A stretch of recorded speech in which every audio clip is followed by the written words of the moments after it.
தேவியே, எங்கள் வேண்டுதல் நிறைவேறியது.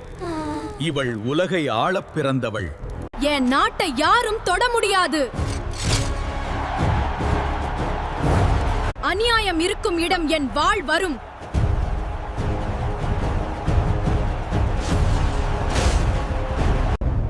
நீ யார்? என் வழியை நிறுத்துகிறாய். உன் விதி நான். என் இதயம் ஏன் நடுங்குகிறது? அன்பு வந்தால் அகம்பாவம் போகும். இன்று மதுரை சொர்க்கம். அம்மன் கல்யாணம் வாழ்க.